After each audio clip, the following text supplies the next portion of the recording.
All right. I'm going to try something and just see how it goes. I really need to do a kind of pop filter thing. I hope I can soon. I'm trying to learn how to get a better sounding recording out of the equipment that I have available to me. And so this is a early experiment. I was going to hide everything under a pillow, or not a pillow, a blanket.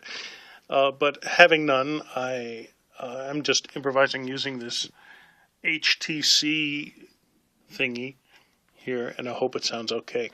We'll see how it goes. This microphone is really not that bad. But anyway, we'll see how it goes. There's a poem I wrote on 19th, or at least for the 19th of April this month. It's called Finding His Voice. And it's a tribute kind of thing to three people's writing. Edgar Allan Poe, of course, and Robert Browning and his dramatic monologues. And also there's a kind of a vibe which reminds me of Hideaway and a couple of other pieces by Dean R. Koontz, or as he's sometimes listed, Dean Koontz with no R. I don't know, there must be some reason for the difference, but whatever. Here it comes, the poem. I hope it sounds and looks good. See how it goes. Oh, and I'll tell you something about this after. Okay, here we go. Hello. I got your message, so I called. I think there's some mistake. I'm just appalled at what you said to me on my machine. Please listen, sir. I'll tell you what I mean. Yes, it is true. I am a fan of Poe and Madhouse Cells by Browning, as you know. But what of that? To read is not a crime. There's many a worse way to pass the time. Perhaps you'd like it if I drank at night, harassing folks at bars to pick a fight? Or would you have me be an idle loafer, eyes glazed, oft channel surfing on the sofa? Oh, sir, I'm glad to hear that's not your meaning. I'd never do such things. They're too demeaning. No, I prize cultivation of the mind. I seek the finest input I can find. Then use my intellect, my mental native, to synthesize my musings, get creative. I love our God, Creator, I attest. To learn creation, I learn from the best. Like any acolyte, my prentice works pay homage to the masters. Genius lurks among the sidelines, waiting for its cue, when I shall find my own voice, bold and true. You called me a destroyer? Au contraire. You'd never had that notion, were you there, to see me hard at work in fervent passion. My finest tribute yet I strove to fashion. You'd know I'd never tear down worthy things. To build my altar to my hero kings was my intention. To become an author of living stories. I took Poe one farther than ever he did in his wildest dreams. From my deep cellar, no breath of the screams emerged to let a passer-by take notice, for any interruption would have slowed us. My kind participants in our charade, as tribute to creation we all made. My cousin Fortunato's role adopted, and very kindly, too. He never stopped it, until the grand performance reached an end.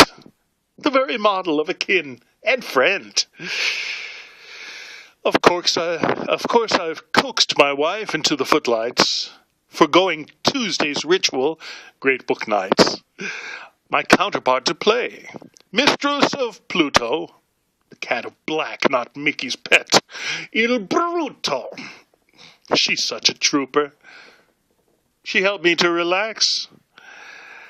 I need never have worried when the axe was due to fall. She took it on the chin. We'd all prepared our building to begin. Though they'd have helped, my cousin and my wife, preserving the illusions worth the strife. The bells did jingle, and the cat did hide. It pleased the gods of fiction to provide a flawless recreation of the scenes, revealing deeper truths of what Poe means. 'Twould be a challenge my works to display inside art galleries of rank decay. For my installments can't be moved around, though one by one I hope they'll all be found by art lovers who'll know sublimest beauty when 'tis beheld. And now, andiamo tutti! The storm is roiling now. I must make haste. We mustn't let this weather go to waste. My sweet Porphyria soon will approach in perfect love to woo her acting coach. When that scene's wrapped up, we'll see something new. A host of volunteers is running through a script I cooked up on my own, you see. My special muse is singing just for me. There, you've quit your struggling, Captain. Chains are tight. That's as it should be. I'll snuff out the light. You must see your mistake by now, dear sir. But I forgive you. Humans live to err. My thanks for your attention. Please be blessed. It's such sweet sorrow. Well, you know the rest. In pace requiescat. Do sleep well.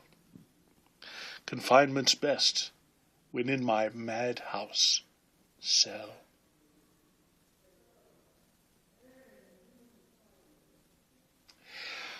I wanted to mention that my original version was a monologue. I thought it would be rather clever, actually, to have a monologue by way of us hearing one side of a telephone conversation. The original first line started out, "Hello?" But I changed it to a personal appearance where instead of calling by telephone, the character calls in person at the door of the person who had called him on the telephone before. I made a little number of tweaks with punctuation, pacing, and things like that. I made a few mistakes, as you know. I think they really made a big difference in the efficacy of the effect, which Poe would have liked. This is a poem which has a bit of a reveal at the end, where the narrator is talking to someone that he is actually confining to as I imagine it, a kind of a metal bed, institutional kind of bed, turning out the light and leaving to do some other mischief while the police chief is here, shackled down, much as the Fortunato character is stapled to the wall, so to speak, as Poe does speak. I'm rather pleased with the way it turned out. I just was doing a sort of a cold reading because I haven't seen it for a few days. Also, this voice is a little bit affected here. I'm not sure how it's going to turn out, but thank you, everybody. And now, andiamo tutti. I tried to make him sound well-read by giving him a few snatches of foreign phrases in French and Italian and, other continental things.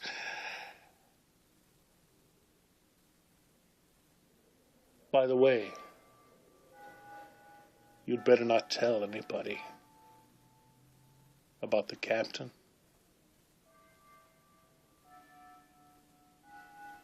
Just a word to the wise. Be well, my friends. In pace requiescat.